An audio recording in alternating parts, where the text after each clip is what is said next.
Alright, so we're gonna start off with Asylum.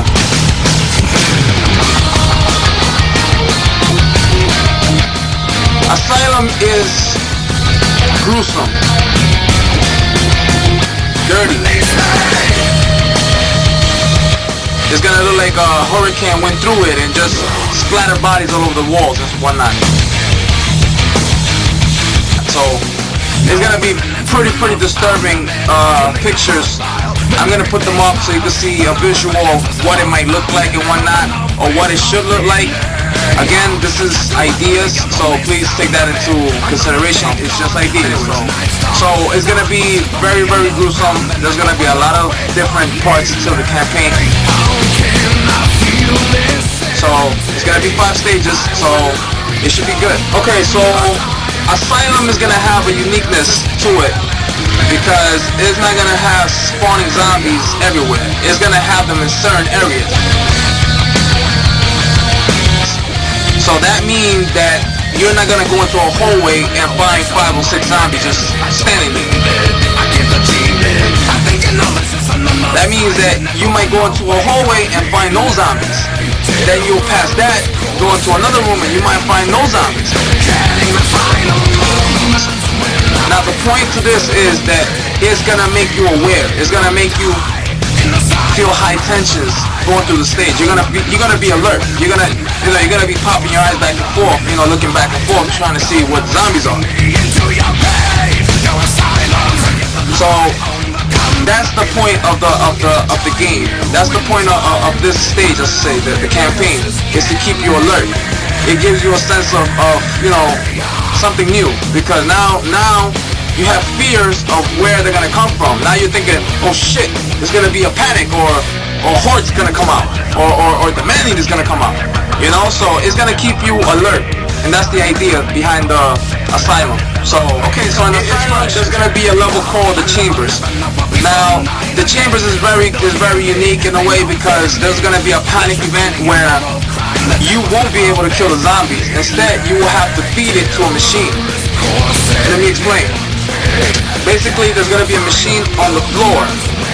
It's gonna be kind of like a tree shredder.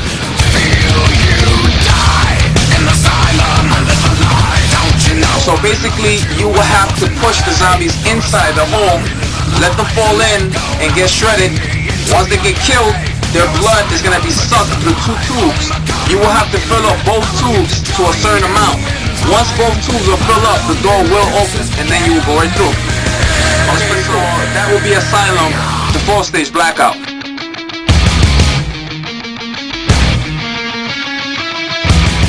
This is my favorite stage for 2 reasons. One is because the stage itself is alive. I'll explain as it goes. 2, health kits are limited. That means if you use your health kit, you're pretty much screwed until you get to the safe room. So keep that in mind.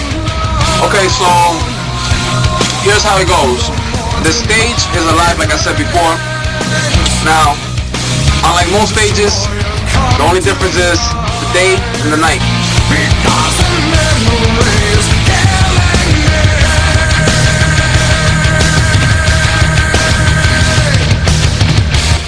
In this stage, it will be nighttime. However, when you're playing through it, you will have a surprise. Maybe in the beginning, maybe in the end, maybe in the middle, who knows?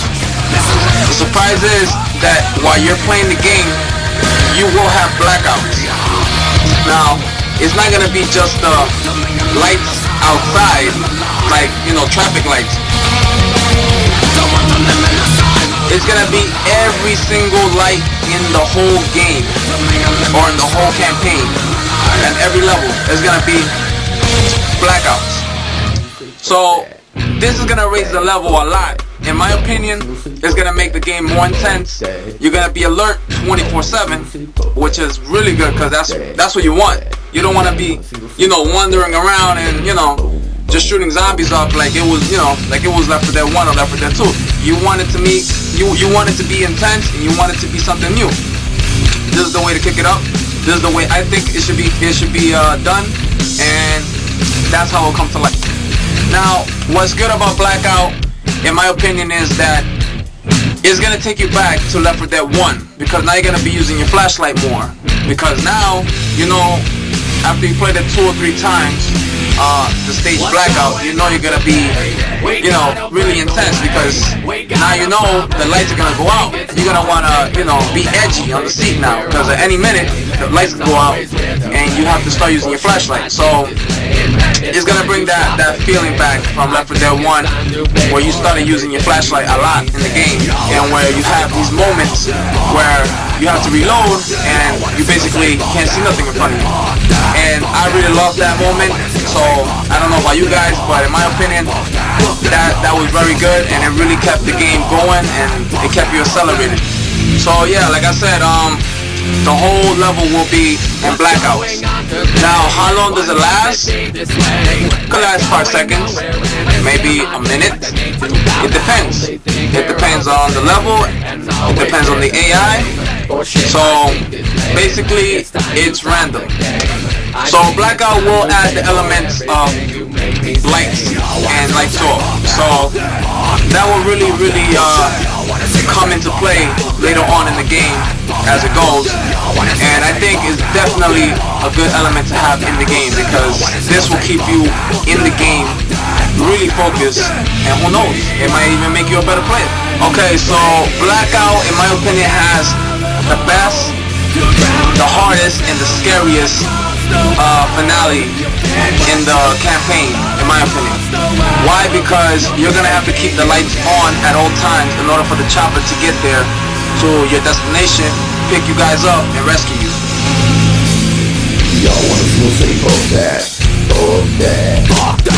Now, if the lights are off, the helicopter will never show up until it sees the lights on. And the longer you keep the lights on, the faster the helicopter will get there. The longer you keep them off, the longer it's going to take for the helicopter to get there. So it's definitely going to be the hardest one, and chances are you won't make it. So it's really good. And you're going to have to go down 4 flights to get all the way to the generator, and then you're going to have to come back up to the helipad in order to get off. So in my opinion, it's definitely going to be the hardest one. But again, it's a challenge, and I think a lot of people like challenges. I like challenges myself. I'm a hardcore gamer, and I think it'll be good. If I have any more ideas, I will come up with more ideas, and I will put them up. I will let you know in the bulletin if I got anything new coming up. So I will always keep you guys informed of anything. Going back to what I said earlier, these are just ideas, so keep that in mind.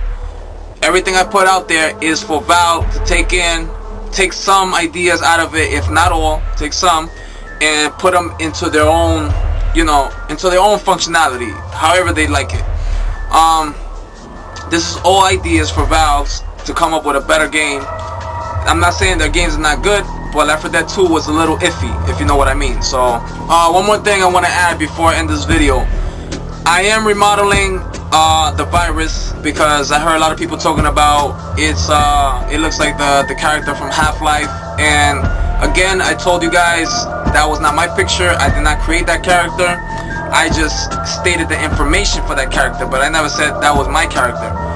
So, I mean, you could tell by just looking at my pictures and looking at the picture for the Half-Life creature that was in the Left 4 Dead Special Infected, the first picture that came up. So I'm just clarifying that again for you guys who didn't read everything in the video. That's not my creation. I just created the information for that creature.